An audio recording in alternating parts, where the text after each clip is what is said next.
Hi, this is Chris Tiller. Welcome back. Today we're going to be talking about appreciation, hot topic item here for Arizona in general, specifically in Maricopa County, and it's a big deal right now, and the future is looking even brighter. So I'm going to be glancing up a little bit as we look at some of these stats. I haven't totally memorized them yet; they're fairly fresh. But as we sit, it is February of 2021. So last year in 2020. Arizona or Maricopa in general had a 13% annual appreciation rate. Historically, we're anywhere from between 6 and 7%. So how did we get here where we're double or more appreciation? Obviously, in specific areas like Gilbert and Chandler, you had even more, and then in price ranges, it was pretty obscene. So with any type of change in value, price, etc., we always revert back to basic economics, supply and demand. And those are the two major issues that we're dealing with that have caused this appreciation. So in 2020, like I said, appreciation was 13%. So supply is down right now. I'll give you a quick example to try to paint how drastically in unprecedented territory we're at right now. Our previous low for inventory, so at the number of homes for sale in Maricopa County, the previous low that we had was in 2005, and it was right at 8,000. Let's see if I put it down. It was 8,464 homes were listed for sale in 2005. Again, 8,464 in 2005. That was our previous low of number of homes for available. As it sits today in February 2021, so 16 years later, our active inventory count, not under contract, available to go purchase today is just over 4,000 homes. So we are 50% below the previous market low for number of homes available. And that was 16 years ago. So, but again, another perspective, we have almost 1.5 million more people in Arizona and Maricopa County specifically, more than we did 16 years ago. And we have half the inventory of when it was our previous. So supply is at a ridiculous number. In Queen Creek, it is down close to 80%. Gilbert and Chandler are very similar. That is just very difficult to comprehend. Now, in a normal market, we might be able to offset that. Let's say if demand had decreased and offset that to where people just weren't buying homes. Let's say because interest rates are so low, everyone decided to just refinance and not move. There would be no need to be seeing 13% because now we would be seeing a decrease in demand to offset the decrease in inventory, and it would be a wash. However, demand in Arizona is up like 213 to 215% from last year, 2019. So in 2019, we had a seller's market, and we saw a double in demand. This is coming from all over the place. So we're seeing obviously the immigration influx. We're seeing a consistent purchasing from people that were, sitting in rental properties in downtown Phoenix are now fleeing the urban areas to get to more suburban areas because they can now work from home and commutes are not as big of a deal. So anyway, demand as overall has increased. So when you have a substantial, unprecedented decrease in supply and a substantial increase in demand, you have a ridiculous amount of appreciation. So that is the big one. Now, how is appreciation normally curtailed? How do we normalize this to around a 6 or 7% appreciation? Well, that is normally negotiated between a buyer and a seller. So what is something worth? Something's worth what somebody's willing to pay for it. So if you have something you think is of value but nobody's willing to buy it from you, you cannot sell it till you reduce the price until the market tells you that's what it's worth. So here's what we're dealing with now. Normally that price, a list price, for example, is negotiated between the listing agent and the lister, so the owner. So once they come up with that price, that's what it goes on the market for. Well, how do they come up with that price? Historically, what we've looked at is comps. So comps, comparable sales, are calculated over a specific time. And this is also negotiated with and managed within the appraisal process of the borrower. So there's two things that come into play. The lister and the appraiser are usually in the same realm of reality of what a house is typically worth if you think it's going to appreciate at a normalized 6 to 7%. So an appraiser, for instance, will come in and look at historical sales, closed transactions over the last 6 months. Their normalized appreciation for that is accounted for by looking at, for instance, half a mile in every direction, plus or minus 10% square feet. So if you have a 1,500 square or a 2,000 square foot house in Gilbert, they will draw a circle half a mile in every direction, and they will go up to 2,200 square feet and down to 1,800 square feet. Anything in that range could be considered a comp. And again, they look for anywhere between 6, 7, 8 comps that fit that criteria. Depending on the circumstance, they could expand, either change the square feet or change the radius to get the number of comps needed. And then from there, they'll make adjustments. Do you have a pool? Are you 2-story versus 1-story? 3-car garage versus 2-car garage? What kind of updates do you have? Was the roof replaced? AC replaced? Lot location? Do you back to busy street? Are you in a cul-de-sac? Lot size? How big is your lot? All of these factors come into play. But the initial starting ground is half a mile in every direction, plus or minus 10% square feet. We make adjustments and calculations from there. So now when an appraiser looks at the previous 6 months, they'll appraise value. So let's say one of the comps closed 6 months ago. They could make an adjustment for essentially a 3% market increase. So if you have 6% annualized, 6 months is 3% appreciation. If you apply that to a comp that closed 6 months ago, you can also add value that way.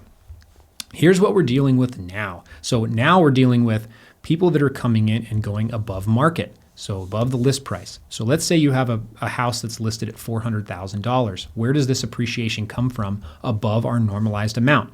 So if you have a house at $400,000, let's say someone comes in, we have a bidding war, and it gets bid up $20,000. So the offer in the contract that we have is $420,000. That $20,000 has to be made up dollar for dollar by the buyer. Now, it can be negotiated, but in a seller's market, the buyer is typically now agreeing to pay that difference. So when an appraiser comes in, regardless of what they appraise the house at, so if they're saying we're listed at 400, and the appraiser comes big and says it's worth 400 because after making my market analysis of the previous 6 months, we think the house is worth 400. The buyer is agreeing to pay $20,000 above, or in this circumstance, 5% more than the value. So when that house closes, that house has now annually appreciated the previous 6 months plus 5%. And now you average that out, and that's how we get to a Maricopa average of 13%. This is drastically more in areas like Queen Creek, certain areas of Gilbert, Chandler, etc. So depending on the demand of a specific area, this can jump up even more. Again, price range specific, area specific, but that's where it comes from. So the real value of a house is what somebody is willing to pay for it. So depending on the circumstance, again, in this scenario where you have somebody putting $20,000, people think, well, where's the bubble coming from? Are we going to have a bubble? What is going to be instituted? This isn't a situation in 2006 where appraisers were overvaluing homes just to get the process done, move on to the next. These are people that are paying huge amounts of down payment and extra just to close on the home. This is cash. Cash is closing. And like we always say, cash is king. These are not overvalued or overinflated homes. These are people agreeing that the value either is or will be in the future, and I will pay you cash for that. This isn't leveraged money. These aren't, like me, a bartender who was buying a rental property with no money down, stated income loans. These are people putting substantial amounts of money down. So it's very difficult to create a bubble when cash is there. So will this increase or will this continue? Absolutely. We don't have an end in sight. And it would take a huge increase in inventory to offset the current demand. We don't have any reason to believe that's going to happen. Interest rates are going to stay low for the foreseeable future. They've committed to at least a year of low interest rates. So you'll see more refinances as people sit in. The other issue is with inventory low, when you go to sell your property, where are you going to go? If inventory is low and your goal is to stay in a house for 5 to 7 years, if you sell something, you will be at the mercy of the market. So if you close and somebody says, we give you 30 days to get out before we want to buy this house, and you can't find a house that you like because you don't have any options, what are you going to do? This is forcing a lot of people to stay put. So that is a self-fulfilling prophecy and decreases demand or decreases inventory even more. So the other reason, so interest rates, this is also why demand is so high, is because people realize that now is the time to lock in that interest rate over a 30-year time frame. So it's increased demand, it's decreased supply. It has a multifaceted effect, interest rates do. So low taxes, obviously with immigration, people are taking advantage of a bunch of different things, but from a perspective of competition, Arizona offers a lot of things that people in surrounding states don't have. We have phenomenal weather. We have great interest rates. We have very safe schools. We're a newer city. We have great commute times. Our freeway system is fairly good. There's just a lot of benefits here that you don't have to worry about. Weather, that's an easy one. We don't have mudslides, wildfires in the city, tornadoes, hurricanes, floods, earthquakes, snow. All of that has caused people to flock here from other cities. So they bring lots of money with them because they're usually selling in a higher appreciating state. For instance, California is the big ticket item we're using now. But as they come here, that increases demand. So remember, a lot of the worry that people have with the bubble is, well, these homes aren't worth what people are buying them for.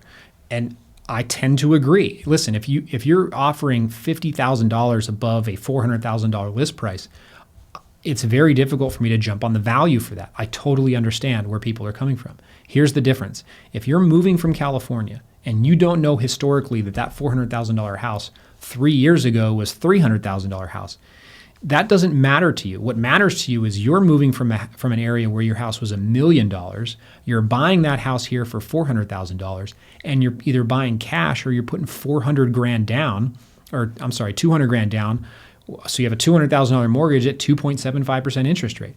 It almost doesn't matter to some of these people. Their goal is to just buy something, lock in it now, lock in the interest rate, get my money out of California, and move forward. So this appreciation is going to be here for some time. You could argue that it's honestly only going to get worse. This first 6 months, I predict, especially in Gilbert and Chandler, we'll see anywhere between a 7 to 10 increase just in the first 6 months. What happens after that, we'll see. But right now, with my experience that I'm having with my listings, it is so obscene on the activity that we're seeing that it's got no end in sight. So what's increasing this market demand shift? So a couple of things. One, as people move from more urban to suburban, which we've talked about, you'll see that demand increase. So people realize, listen, they don't want to live in apartment complexes with, a COVID situation for the foreseeable future, an unknown vaccine, and the ability to now work remote. Companies are finding that productivity of employees has at least stayed the same and a lot of times increased for people that have worked remotely. That allows businesses to decrease overall overhead because they don't need a brick and mortar, and they can now outsource a lot of their jobs. So if you had to be in LA in order to do your job, you were commuting all the time, and now your business says, listen, we don't need you to be in the office. You don't even need to be in LA anymore. You could potentially move to Arizona, realize a 50% decrease in your overall life expectancy or your life expenses, and keep the same job and theoretically keep your same income. So you're moving and decreasing all of that while maintaining all of the positive. So there's huge demand implications that are future coming in. So that's a big one. The other one is investors. So investors are starting to see some major increases in buying that we didn't see last year. We saw a little bit, but now we're starting to get word that they're coming in droves, buying 20, 30, 40 homes at a time, or at least at a month, trying to buy as much as they can. They're cash investors. They're looking to buy cash. They're going above market. They're waiving inspections. They're waiving appraisals, anything that you can think of just to get the home because they see the appreciation coming as well. And again, they're leveraging. So they'll buy cash, they'll refinance at 2-3%, and then they'll move on. They'll get their cash, and then they'll just realize gain and rent as rents increase with inflation. So there's a bunch of different reasons why this is happening. But yes, appreciation is going to take place for the foreseeable future. I expect 2021 to be better than 2020. This is really bad news for renters. This is really good news for owners. And it is not too late to get in. You have to lock in that 2.75% rates, the 3% rates. All of that stuff over the next 30 years will increase your wealth drastically. We just made another video called The Wealth Gap. I encourage you to watch that one. That's how you're really going to set yourself up for success. So don't get discouraged if you've waited too long and the house that you thought you were going to get 18 months ago is now out of your price range. I'm starting to hear this a lot. I can't afford the house anymore. You can. You just might not afford the house that you could 2 years ago. You may need to hit reset on what your realistic expectations of what the home is. This is only going to get worse if interest rates go up. What you can afford now will not be what you can afford in 6 months, a year, and 5 years for certain. because as the home prices increase and interest rates increase, it is a snowball effect. You need to lock in what you can afford today, or it won't be achievable in the future. Just like the house you can buy today is not what you could buy 6 months ago. So with that being said, yes, appreciation is going to increase. It's going to continue. There is no end in sight, and it would take a substantial change in the market to make any impact at all. And we did the numbers today. If you had a 2006 crash, meaning that number and percentage of inventory hit the market and demand was cut in half, it would still be a seller's market. That's how out of whack we are right now with supply versus demand. So there is no end in sight, like I said. And if you have any questions, please let me know. Every situation and circumstance is very different depending on what your goal set, where your family is moving towards in the future. It's not always a good time to buy and always a good time to sell, but it is certainly a best of both worlds circumstance right now that you really, really need to take advantage of, because we might not see these line up again in the future. So any questions, please reach out, and we'll talk soon. Thanks.